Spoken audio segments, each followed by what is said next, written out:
Me and Beyonce by David McGrath. I was there because of my girlfriend at the time. She loved Beyonce. Had a girl crush on her ever since Destiny's Child. Beyonce was her hope and aspiration. A sexy, talented, adored, independent, rich woman doing it all on her own terms. She only hires women for her band, my girlfriend said. Bit sexist, I said. I love her. I absolutely love her. Her friend had bailed at the last minute, so there I was at the concert, amongst 80,000 Beyonce fans. 98% women, all of them standing up in defiance against the 18 to 35-year-old male by singing along to If I Were a Boy. Best day of my life, my girlfriend shouted, dancing all around the place. I started to sulk. There was nothing for me in contemporary music like Beyonce was to my girlfriend. No concerts I could go to and stand up to something. No oppressor to rage against. To Beyonce, I was the fucking oppressor. Lighten up, my girlfriend said, bouncing her hips against mine, trying to get me to dance like a prick. Beyonce started the to the left one. My girlfriend went bananas and joined in with a group of girls close by, all of them pretending to kick some guy out of the house, knowing all the words and all. I went for a drink. I downed the beer at the bar, then had 2 cheeky shots of tequila so as to get good and sulky. I wanted to bring my girlfriend down from her clouded glory. I wanted her good and miserable like I was, with no concerts to go to, or good songs to sing. I'd charge her with looking at some other guy when I returned, maybe. Ask her who the fuck she's texting. I pushed my way back through the crowd like Richard Ashcroft in the Bittersweet Symphony video. 4 tequilas on board, hot valiant, ready to take on Beyonce and the whole shebang. I lit up a cigarette straight away and blew the smoke in everyone's faces around us. My girlfriend ignored me. She knew how it got. Beyonce finished the looking so crazy right now one, and I shouted, "Bullshit!" Up at the stage. The fans all threw disgusted, scrunched up looks at me, thinking I was a complete knob. Good. A few minutes later, a huge Samoan in a tuxedo approached. I thought, here we go. You don't hit Samoans in the head, it just makes them angry. You get in a quick kidney punch, then kick them in the balls. Take a knee out with a downward stomp. I brawled all over the east coast of Australia, learnt my lesson on thick-skulled Samoans fast. "Sir, if you could please follow me," said the Samoan. "How would you going to be fucked?" I said. "You're not in any trouble, if you could just follow me. I'm with her. Your girlfriend can come backstage and get a drink while she waits for you." My girlfriend looked at me. I looked at the Samoan. Beyonce was in the middle of telling the guy she kicked out of the house that he should have put a ring on it. We followed him to the backstage entry point where my girlfriend was invited to sit down, relax, told I'd be back shortly. I was brought further backstage and ushered into a dressing room. Nobody around, but the place was full of flowers. There was a champagne in an ice bucket. I popped the cork, poured myself a glass, downed it in one, poured another. Then I spotted an envelope on the dresser, opened it, found a bundle of cash inside and put it in my pocket. The 80,000 outside erupted in cheers and applause. A commotion picked up in the hallway, cameras flashing, interviewers asking questions, laughs and shouts. The Samoan was saying, "That's enough now, folks." The door opened. In came Beyonce, all sweaty and out of breath. She put her back to the door and exhaled. "Hi," she said. "All right." "What's your name?" "Doghouse O'Reilly." "That's quite a name." And blue ivy was taken. Beyonce looked around the dressing room and noticed the missing envelope. I had an envelope of cash for tips. Did you see it? Nope. This exhilarated her. I heard you shout bullshit. You don't like my music? It's tripe. How's that? Your message is mixed for starters. I touched a nerve. She palmed it off. Where are you from? I'm Irish.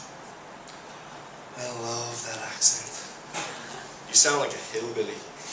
She laughed, came close, touched my bicep. You finished all the champagne, naughty boy. Do you want something else? Yeah, beer. Something with a high percentage. I love men who drink high percentage beer. You'll be fucking head over heels about me then, I said. I think I already am, she said, moved in and ready for a kiss. My beer? Right. Edward! The Samoan poked his big fat head in the door. Can you get Doghouse a beer? Something with a high percentage? Sure, B. Beyonce smiled awkwardly. You have a goofy smile, I said. She found it hilarious. What's the worst thing you've ever done, Doghouse? Ever? Or just today? Ever. I had a punch up at my best friend's wedding because I was fingering a bridesmaid under the table and her boyfriend caught me. Completely ruined the night. Blood everywhere. Ripped t-shirts, knocked over tables. There was an ambulance called. 3 broken noses and I got a smashed in cheekbone. My best friend hasn't spoken to me since. I guess he's not my best friend now. That's so hot. Beyonce said.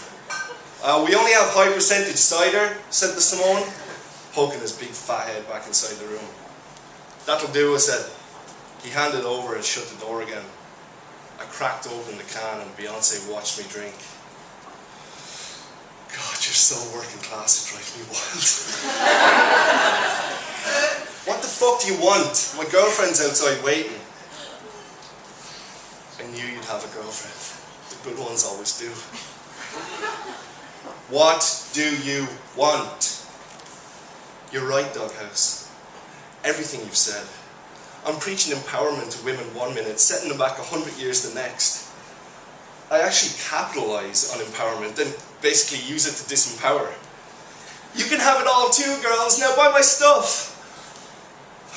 This third wave nuanced pseudo-feminist bullshit. It's exactly like you said. It's bullshit. I'm fake. This is all fake.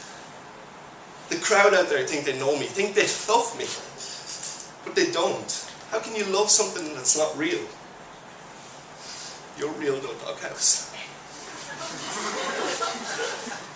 I want to get it up. I want to get away from it all for a while.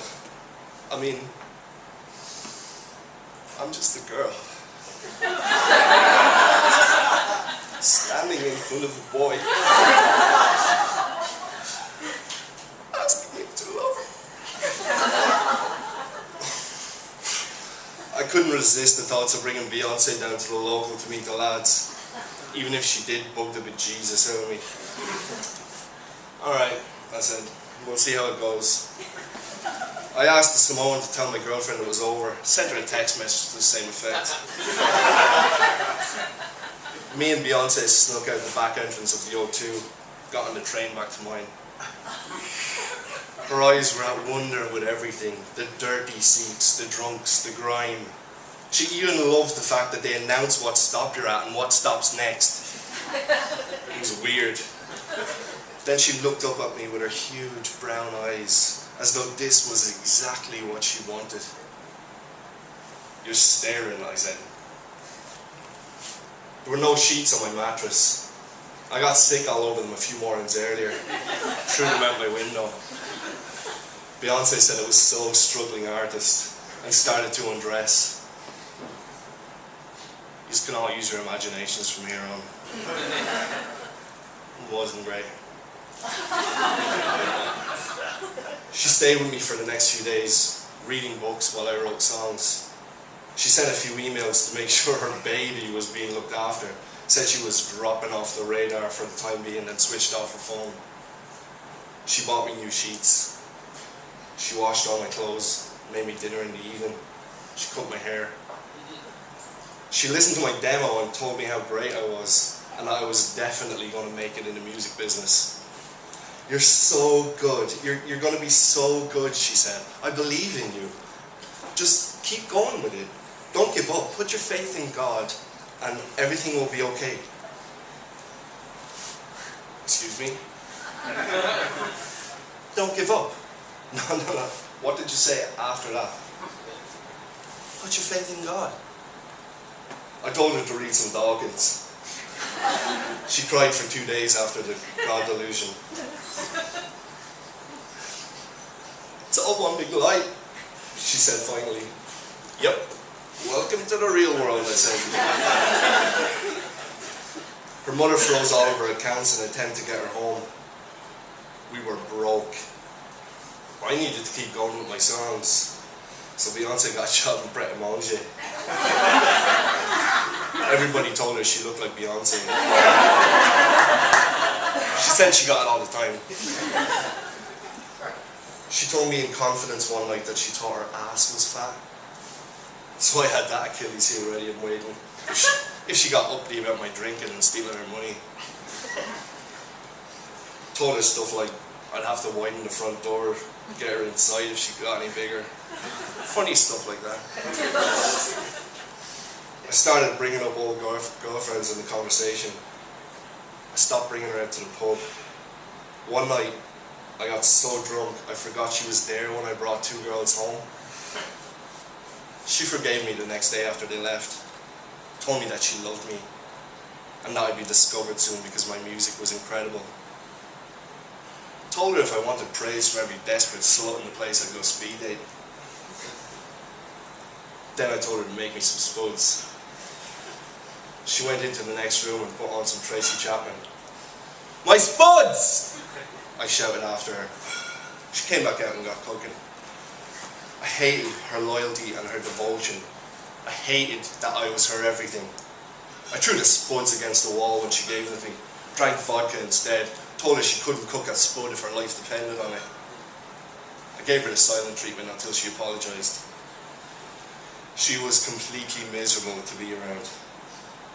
I can't believe this is my life now, she said. This is what you wanted, I said. This is real. She cried. I couldn't stick to crying anymore. I decided to give her a break, let her get back to her life.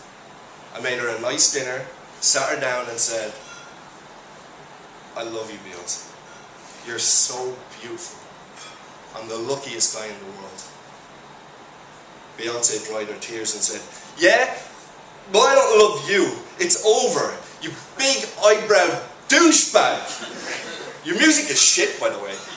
Oh, DJ, turn up track 5 by Doghouse. The one where he compares himself to a male bee, left to die outside the hive with his wings cut off. Oh, I love that one. Turn it up, DJ. Stupid bitch. She called Jay-Z that evening to come and get her. I guess she apologised to him something fierce. He took her back. She texts me now and then, keeping it neutral, you know, trying to see how I am. I don't text back.